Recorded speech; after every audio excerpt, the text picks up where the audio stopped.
Hello learners, in today's video we are going to talk about poem To the Skylark by P.V. Shelley. So first we will talk about P.V. Shelley. P.V. Shelley, whose full name is Percy Bysshe Shelley, was born in 1792 and died in 1822. An influential English romantic poet known for his radical and visionary idea. पर्सी बर्सी सेली is a romantic poet और इनके जो poems थे वो बहुत radical और visionary होते थे. की figure among the second generation romantic along with Byron and Keats. सेली जो हैं वो सेकेंड जनरेशन रोमांटिक से बिलोंग करती हैं और जिसमें हम बायरन और कीट्स को भी पढ़ते हैं. Shelley's poem often reflect theme of idealism, nature, imagination and human limitation. Shelley के जो पोएम्स थे वो ज़्यादातर पोएम्स उनके आइडलिज्म, नेचर, इमेजिनेशन और ह्यूमन लिमिटेशन पे बेस्ड थे. Now about poem. So the poem to the skylark is a lyrical poem जिसको इन्होंने लिखा 1820 में और 1820 में ही इसको पब्लिश किया है. He composed To the Skylark in the summer of 1820.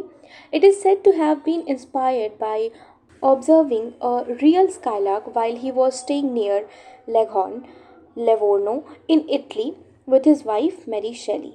So ये जो कंपोजिशन है इस पोएम का टू द स्काईलार्क ये इन्होंने समर 1820 में किया था और इनका ये कहना है कि ये जब अपने वाइफ के साथ इटली में रुके हुए थे मैरी शेली के साथ में तो उन्होंने वहाँ पे स्काईलार्क को देखा था और उसको ऑब्जर्व करके ही ये पोएम उन्होंने लिखी है.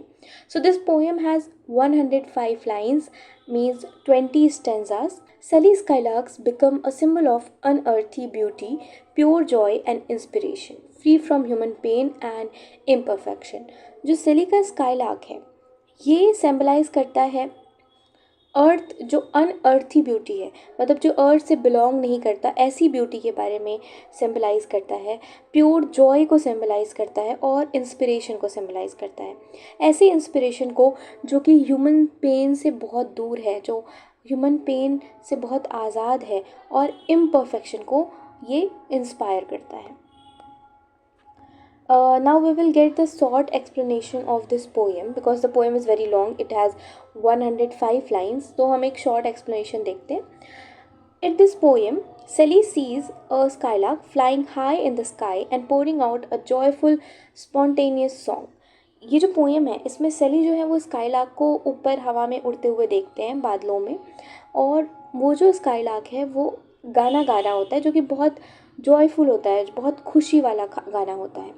He called it not just a bird but a bleed spirit because its song seemed so pure and heavenly. Skylark को सेली सिर्फ बर्ड नहीं कहते, वो उसको कहते हैं कि स्काईलार्क जो है वो ब्लीड स्पिरिट है. ब्लीड स्पिरिट का मतलब someone who is very care free. ठीक है. और वो कहते हैं कि ये जो इसका गाना है जो वो स्काईलार्क अपना गाना गा रहा है वो सॉन्ग जो है वो इतना प्योर है कि वो ऐसा लग रहा है कि वो भगवान खुद गा रहे हैं या फिर पैराडाइज से वो आवाज़ आ रही है. Shelley compares the skylark's unseen song to many beautiful but hidden things.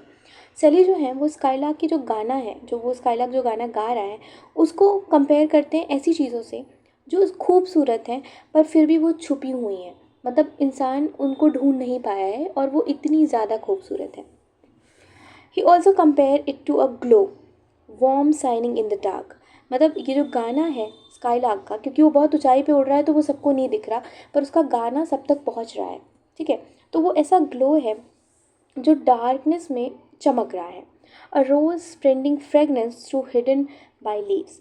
और एक रोज़ की तरह है जो अपनी खुशबू फैला रहा है पर वो अपने पत्तों से छुपा हुआ है. ठीक है. A hidden spot, a hidden poet और a lonely maiden singing from the tower.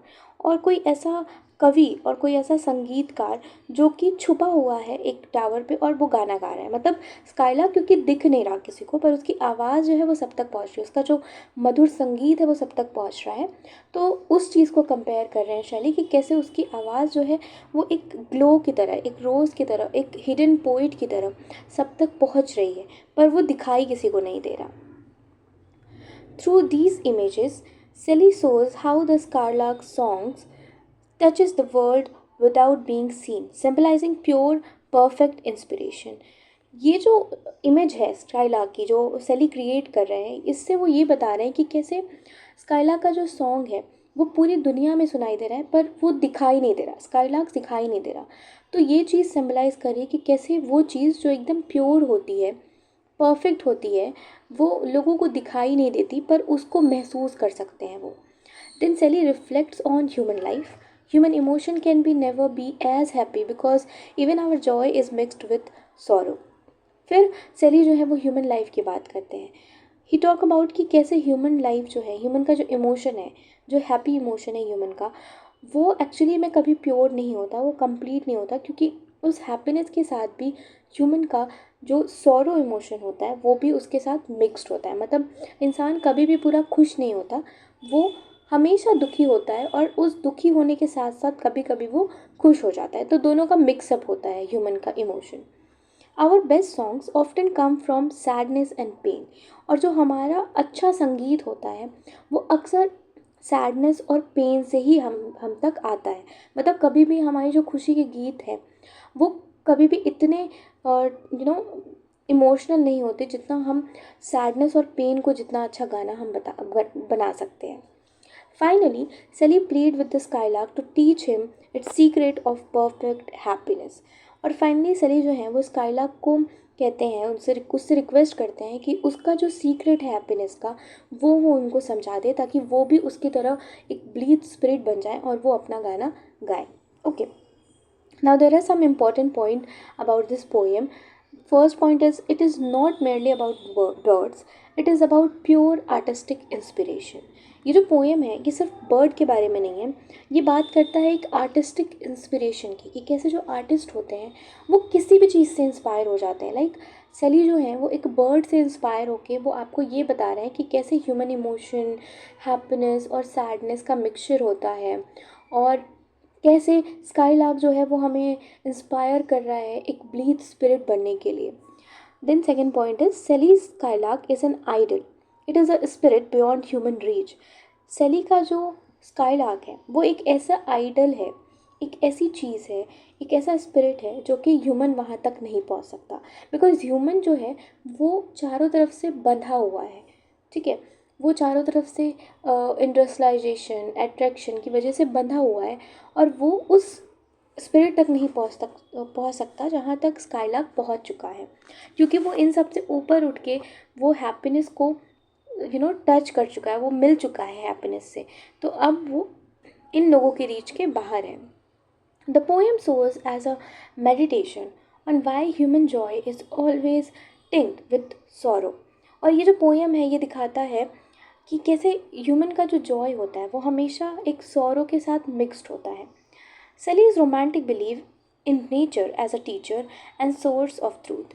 और ये पोएम ये भी बताती है कि कैसे सेली का जो बिलीव था, जो रोमांटिक बिलीव था कि नेचर जो है वो हमारा टीचर है, और नेचर ही जो है वो ओनली सोर्स है सच्चाई को जानने के लिए, ठीक है। तो सेली बता रहे हैं इस पोएम के थ्रू कि why he was known as a romantic poet, क्योंकि वो नेचर से इंस्पायर होके ये पोएम लिख रहे हैं।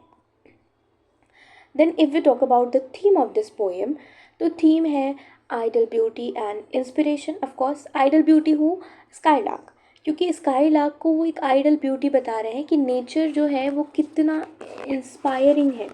हम किसी भी छोटी चीज़ से सीख सकते हैं, लाइफ लेसन सीख सकते हैं। Okay, then contrast between nature and humanity. यहाँ पे दो चीज़ों को कॉन्ट्रास्ट किया गया है कि कैसे नेचर, जिसमें स्काईलार्क की वो बात कर रहे हैं कि स्काईलार्क एक ऐसा बर्ड है जो इतनी ऊंचाई पे पहुंच गया है, और वहाँ पे जाके वो खुशी के गीत गा रहा है, उसको कोई दुख नहीं है। वहीं पे ह्यूमैनिटी जो, जिसको इतनी सारी चीज़ें मिली हुई हैं, और वो अपने इमोशन को पूरी पूरी तरीके से एक्सप्रेस नहीं कर पाता, मतलब वो हैप्पीनेस के साथ भी सॉरो को मिक्स करता है। And the last point is longing for transcendence. Transcendence का मतलब होता है कि ये जो फिज़िकल, स्पिरिचुअल और ये सारी चीज़ें हैं हमारे अराउंड, इन सब से ऊपर उठ जाना। ट्रांसीडेंस का मतलब होता है फिज़िकली, स्पिरिचुअली और फिलोसफिकल सेंस में अपने लिमिट से ऊपर चले जाना, बियॉन्ड लिमिट हो जाना, दैट इज़ ट्रांसीडेंस। तो उस फीलिंग के लिए सेली जो हैं वो ट्राई कर रहे हैं कि वो फीलिंग उनको वो इमोशन वो फील कर पाएँ। So this is all about the poem To the Skylark by P.V. Shelley. If you have any query, any question about this topic or any other topic, you can comment below. And have a nice day.